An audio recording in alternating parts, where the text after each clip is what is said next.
കാട്ടുപടവലം, പടവലം, കാട്ടുകയ്പ, കയ്പൻ പടവലം, നാട്ടുവൈദ്യം, പടോല. നമ്മുടെ നാട്ടിൽ പറമ്പുകളിലും കാടുകളിലും ധാരാളമായി കാണപ്പെടുന്ന ഒരു സസ്യമാണ് കാട്ടുപടവലം. വളരെ ഉയരത്തിൽ പടർന്നു വളരുന്ന ഈ സസ്യത്തിന്റെ തണ്ടുകൾ വളരെ മൃദുവാണ്. ഇവയുടെ പുഷ്പങ്ങൾ വളരെ ചെറുതും വെള്ള നിറമുള്ളതുമാണ്. ഇതിന്റെ കായ്കൾക്ക് കോവയ്ക്കായോടെ ഏറെ സാദൃശ്യമുണ്ട്. രണ്ടു തരത്തിലുള്ള പടവലം കാണപ്പെടുന്നു: കാട്ടുപടവലം, നാട്ടുപടവലം എന്നിങ്ങനെ. വെള്ളരിയുടെ കുടുംബത്തിൽ പെട്ടതാണ് കാട്ടുപടവലവും നാട്ടുപടവലവും. നമ്മൾ കൃഷി ചെയ്യുന്ന പടവലം, ഇവയ്ക്ക് കയ്പ് ഉണ്ടാകില്ല.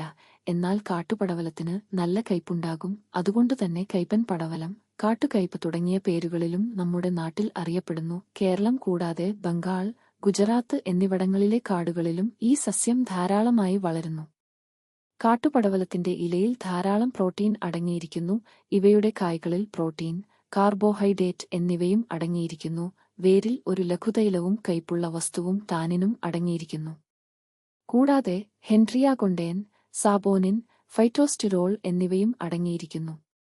ആയുർവേദത്തിൽ രക്തപിത്ത വികാരങ്ങളും ചർമ്മരോഗങ്ങളും ശമിപ്പിക്കാൻ ഉപയോഗിക്കുന്ന ഒരു ഔഷധസസ്യമാണ് കാട്ടുപടവലം. കൂടാതെ പനിവ്രണം, വിഷം, രക്തശുദ്ധി, മലബന്ധം, തലവേദന, കഫശല്യം, വിരശല്യം, മഞ്ഞപ്പിത്തം തുടങ്ങിയവയ്ക്കും ഒരു ഉത്തമ പ്രതിവിധിയാണ് ഈ സസ്യം. പടോലാദികഷായം, പടോലാധികൃതം, പടോലധാർവാദികഷായം തുടങ്ങിയ മരുന്നുകളിൽ കാട്ടുപടവലം ഒരു പ്രധാന ചേരുവയാണ്.